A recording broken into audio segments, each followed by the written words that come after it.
good morning, good afternoon, happy Thursday. I can't believe we're here already. Our 21st Be Relentless webinar. We've been at this more than a month now, joining you every day, and we're glad that you've been able to join us, and thank you for spending your mid-morning or early afternoon with us. We hope that we've provided lots of value and lots of things for you to think about over the last month as you've been hanging out at home. Because this is the last day of our first round of webinars, more on that a little bit later, we thought that we'd take a look back at what's happened over the last month and also take a look forward at some of the economic stuff that may be coming in the weeks to come. And our Gary Zalepa always does this at our annual conference, taking a look at the economic outlook. And we asked him to do that again today. Obviously, he doesn't have a crystal ball and no one knows exactly what's going to happen, but we're just going to press pause, take a look at what's happened, what he thinks could happen, or maybe some of the indicators that he'll be looking at as things move forward. So Gary, hi, thanks for joining us. Hi, Lee. Wow, it's flattering to be number 21. That's a pretty important number for us. So it is an that's pretty cool. number for Century 21. So well, we will let you take it away. You've been doing tons of research, you've been saying. I love this stuff, so I appreciate the chance to chat a bit about it. I'll take it from here, Lee. I would have never thought at this point in time, as I was preparing this similar presentation in January and February, that I would be looking at April and changing my content to be what it is today. So definitely interesting, challenging times, and I'm hoping I can bring a little bit of just a bit of insight to everybody and help us see what's kind of been happening. So as I was saying, I kind of had a presentation that I was comfortable with and knew where we were kind of going and projecting where things were happening in the real estate market and the kind of the Canadian economy in general. And then obviously COVID-19 hit. And so right now I'm going to take you through a bit of a story that's kind of developed, and it's kind of so far it has a couple parts to it. And the first part is really kind of what happened to us in March. And as you can see, there's some figures here. These are all coming from the Canadian Real Estate Association. So it's a national look at things. Obviously, there's regional variations, but basically, as we came out of the gate in March and closed the books in March, we had basically a month to month from the March 19 to March 20. We saw sales fall across the country in a matter of units of 14%. So the interesting thing is, as you know, realtors and practitioners know, up until March, we're going gangbusters in most parts of the country. In fact, because of that, when March closed off, the year-over-year sales, as they would have compared to last year, were still up almost 8%. So most realtors would be able to express that looked like they were on track to pretty much have a record-breaking year. In almost most markets, even some of our weaker spots across the country, which we're going to get into a little bit more regional stats, you'll see that was a trend that was starting to look more positive. Now, the one thing is interesting to note, which will kind of get to our point at the end, is the new listings have fallen about 12.5%. So that's the amount of new listings coming to market in March were down month over month. So that's an interesting thing too, because if you look at the new listing trend, even going back into 2019, we were actually on a bit nationally, anyways, we were nationally on a downward trend already. There was a number of new listings coming to the market was lowering, and that was causing tightness. And you saw that through price escalation in many markets, especially in Ontario, in Quebec, parts of the Maritimes, and even in Vancouver and kind of the greater Vancouver area. You were seeing that happening on prices because the inventory was really tightening up. We were getting to historic low levels. I think I had mentioned in the past, we were at a 10-year low for new inventory coming to market. So it's kind of a snapshot on where we kind of were then in March. And so, as you can see here, we got, in March, the first week of March, really, we had a Bank of Canada rate at 1.75%. And today where we are, as you know, there's been a very aggressive move by the Bank of Canada, and to basically down that bank rate down to 0.25%, which really has the effect of bringing that prime rate down for lending to 2.45, which is didn't see that coming. So that's definitely in an effort to ease lending conditions for the banks in an effort to assist businesses with their cash flow positions at this time. And that's going to relate to some things that we get into looking at as we come and look at the recovery and how that's going to look. The inventory that we just mentioned is going to kind of play into that, and obviously these record low interest rates by the bank. Now, the interesting thing is we get the bank governor there, Stephen Poloz. He's due to step down. There hasn't been a lot of chatter about that, but he has indicated that he's on track to continue to do that. So, even the Prime Minister recently said that they're going to go through the regular process and they'll have an announcement on the appropriate time. So, that's all kind of happening behind the scenes with us. And so, in January, we had Deloitte fashion this GDP forecast, and we got the GDP numbers on the left side of the line showing where we have been the last little while in the forecast. And you can kind of see that we were basically set around 1.7% is the number that we were talking about then. And then April 15th has hit, and we've got some new numbers to look at. And so most major firms are looking at negative growth in the country for 2020. So, that's not what we were expecting. So that's the big story. The Stats Canada numbers did come out for March, and they're preliminary, so they're not. They usually come out later, but they're moving things quicker. And they talk about a 9% decline in March. We're expecting that in April, the number is going to be closer to 30%. So significant changes in GDP across the country, and that's obviously going to drive all of this, right? So interesting though, Deloitte is looking at 21 and 22 for basically a return to what they had forecasted before. Now they did really put a big caveat on their site to indicate that this is really preliminary and they're still not confident in the 2021 figure. So just want to let everybody know that.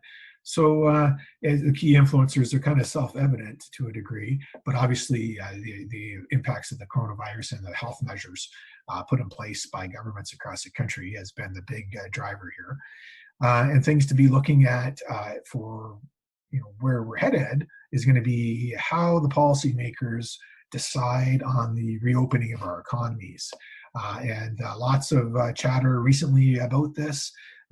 We've in Canada, I think we have the benefit of being able to see some best practices coming out of other jurisdictions in the world to see what perhaps what worked and what didn't work in those places. And I know BC is going to be probably moving first in this regards, and Saskatchewan's talking about this as well. So, as we see what's happening across the country, I think other jurisdictions will be able to make appropriate adjustments and hopefully get this right, because this will really be the key for many real estate businesses as to how we can kind of get going and what that might look like and how we can forecast what that is for our business.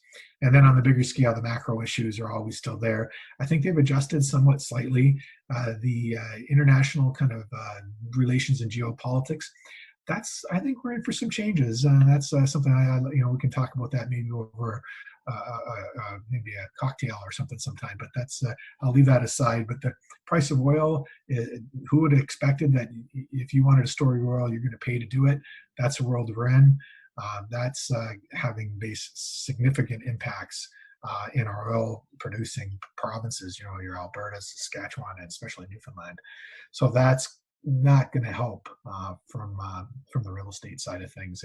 And trade, I think international trade is there are going to be some changes there. So that's all going to have some impacts on how our economy kind of comes out of things. So let's look a little bit and directly at real estate. These are Canadian Real Estate Association prices, and I wanted to show this as this is kind of that back to that March. Just looking at March, how did, the basically year-over-year prices, how did they kind of get affected across the country? And as you can see, I mentioned, the prairie provinces were still a little off, or they were coming back. Newfoundland was scheduled to kind of be coming back on price gains within the year. And across the country, some of it was a little rapid as far as price increases going. PEI, you can see almost 20%, and Ontario over 15, with the GTA just leading that charge with a tremendous pressure on prices upward. So that even was the case at the end of March, despite the changes but this is going to get reset as we go into April. Unfortunately, I don't have a lot of, well, there's no data yet from Korea on what price impacts are, but I do have some things that I'm going to show you which are indicating price that I was able to pull out of some nonetheless. So we'll look at national home sales. So here we have the recorded sales volume across the country. Korea is basically stating a 14% drop in activity across the country for March compared to February. And the interesting thing is that activity, which you'll see if you compare it to last March, is actually still above last year's numbers. So we were doing much better, but it's a significant change from the pace we were on coming out of February and even January. So, that's discerning. I guess that's unsettling, but that does show that there is still that demand. It could possibly be there as we come out. So let's take a look at this new home listings. So this is where I was speaking about the inventory.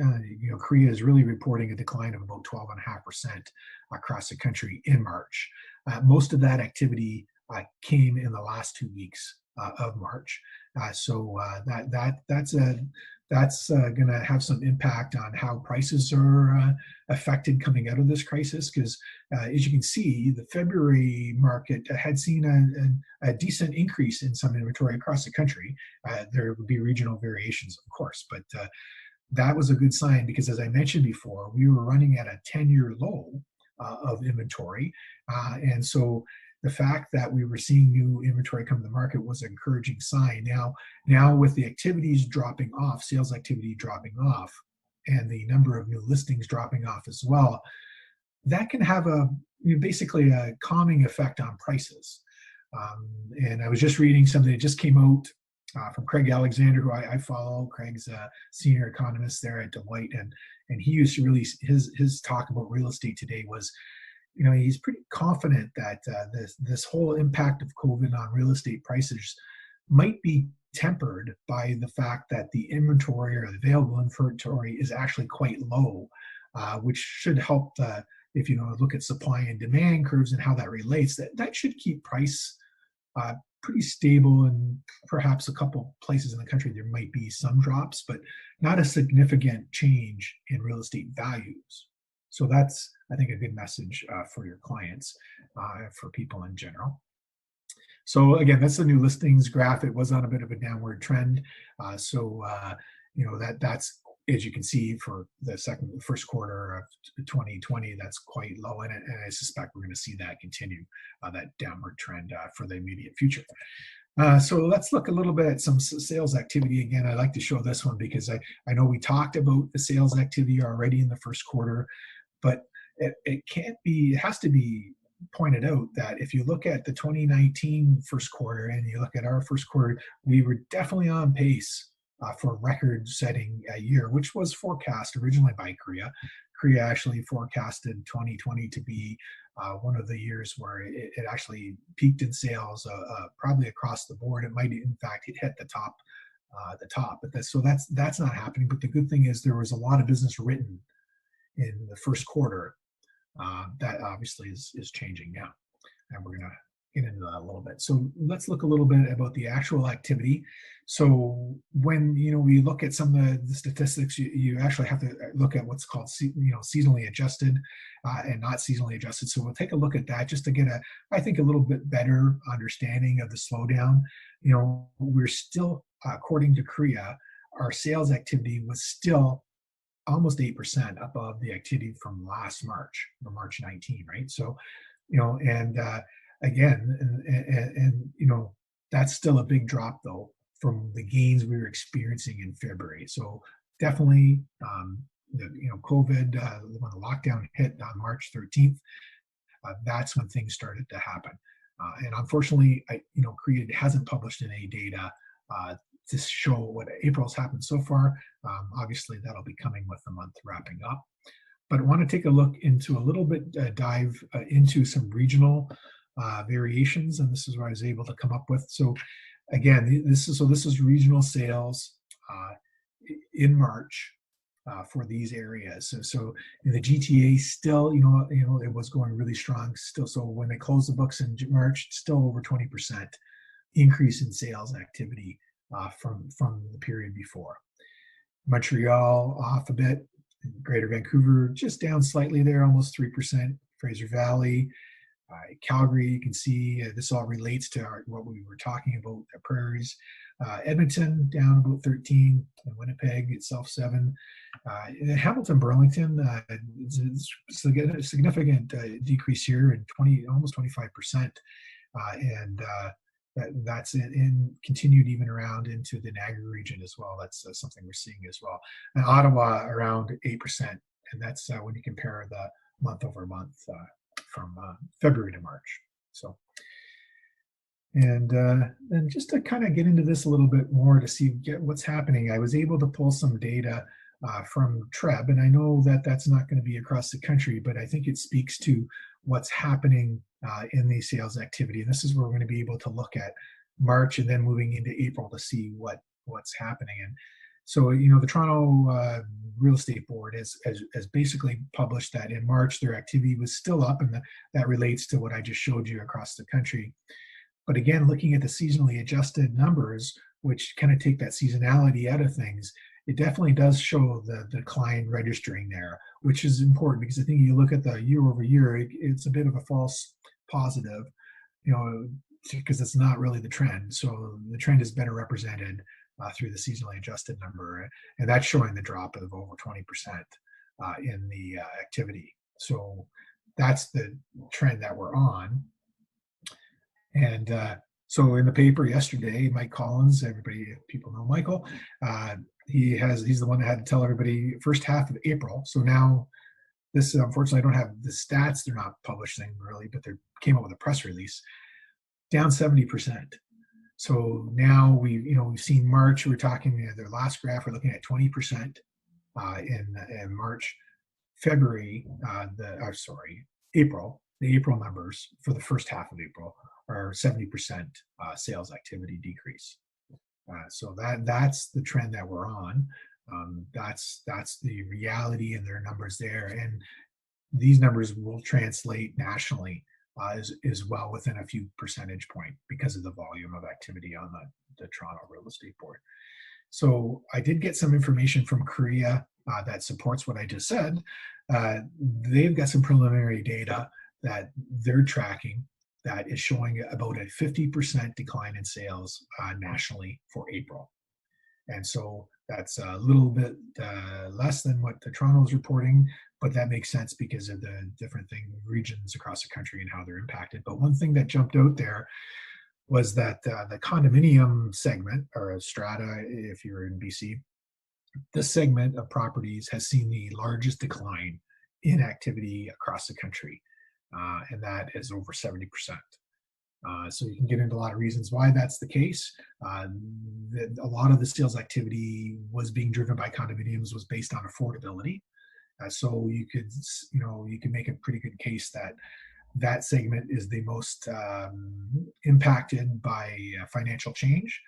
So that makes sense that segment would probably receive that. Now, everybody wants to know prices, and so I have some statistics on prices. CREA didn't have any numbers on. They didn't have any numbers they were showing me on that.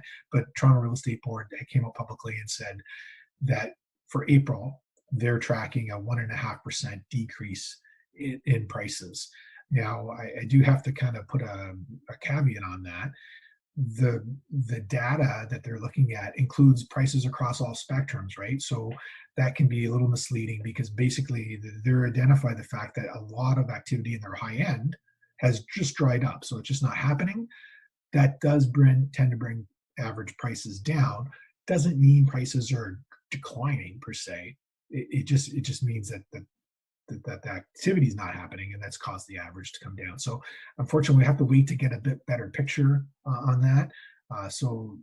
But that's what we're seeing. So, I think really what, if you look at the inventory, the number of new listings coming to market and the inventory being low already historically to begin with, and the fact that the sales activity volume is really declined, that usually tends to mean that the transactions, they're not happening, and because of that, prices are kind of holding. That's consistent with what Deloitte has come out just today and said about their outlook on real estate short term. They basically said that they do expect some modest declines in sale prices going into the year and maybe into 2021, but it'll be very regional. And it'll depend on the elasticity in their markets, depending on how much inventory is there, how many days on market you have, and how many buyers are able to come back to the market once we kind of start to reopen the marketplace. So that's all part of that. And so kind of getting into a bit of a summary, I see it as a bit of a, I mentioned as a tale of a couple markets. We had, I think, activity that was post COVID. We had that robust, really active real estate market that, quite concerning, might have been ready to really overheat. I know a lot of people probably would love to see a reheated up real estate market again, but I think that might have been some problems in that. Because sales were recovering across most markets. The forecast was holding true, and the risks of on affordability have continued to increase. The affordability problem is not going away, so that there's pressure there, and markets were definitely tightening. We had seen Korea had reported that more than almost half, it was 46%, of markets across the country we're actually swinging to a seller's market, and that's the most. They recorded that as the most number of sellers markets that they had seen in their history, practically.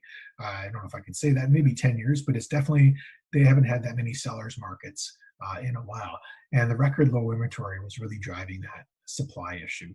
We've talked before about that. That's a fact that we're not getting the multifamily units to the market. There's lots of red tape with the development approval process that's tying that up. That's driving affordability and prices, and all that's still true. None of that's going away because of COVID. It's just kind of on pause.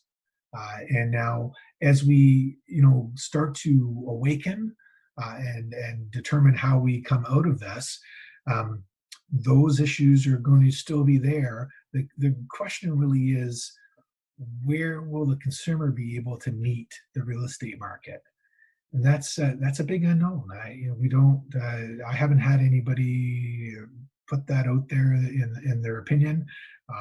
I've been looking for some idea or concept of where that demand is going to reset, but I don't know. And I think anybody that tries to tell you that is just, I don't think anybody really knows yet. So that's really to be determined, is to see where we're going to land on that, and that will really dictate the new activity going forward, and how quickly that activity comes back up to some kind of normalcy for us in the real estate market. And I think that's, so that really is just my summary of what is out there.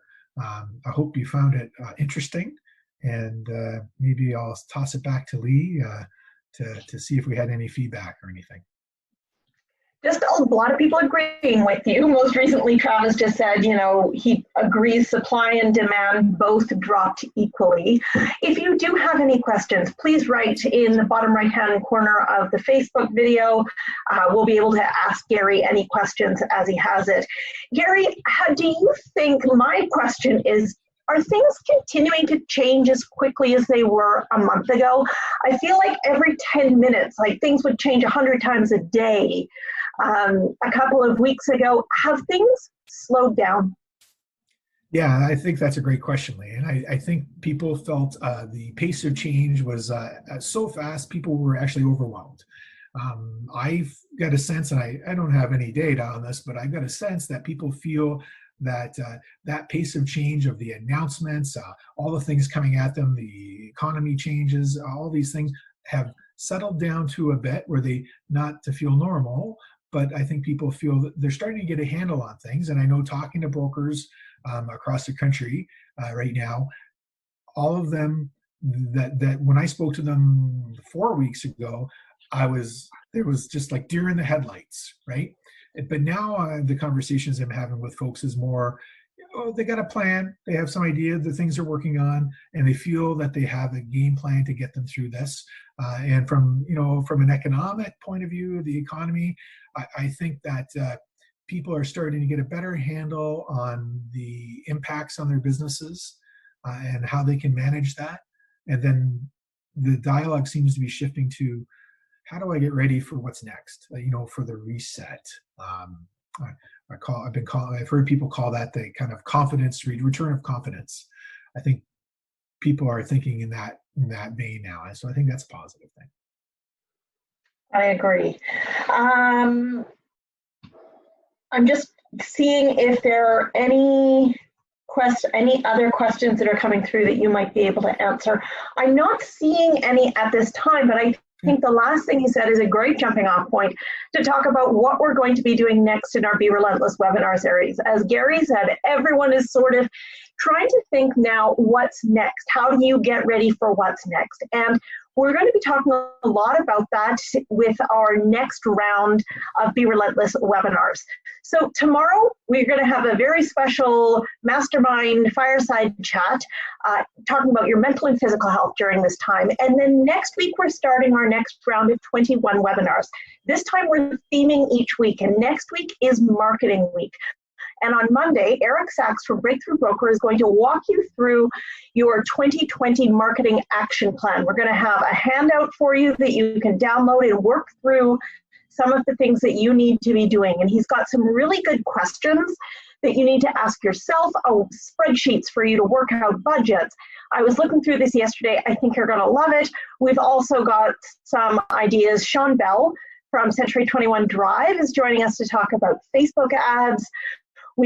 So next week is Marketing Week. The week after that is Technology Week, where we're going to look at some specific technologies and how you can be using them right now. The week after that is Business Development Week. And then we also have another Money Week. So much more ahead starting tomorrow, running them through until Friday, May 22nd. So we hope you will continue to join us each weekday at 10 a.m. Pacific, 1 p.m. Eastern.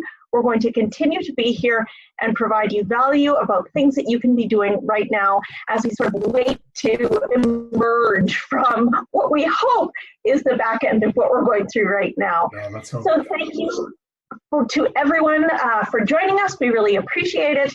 We will see you again tomorrow. Have a great rest of your day. Bye-bye.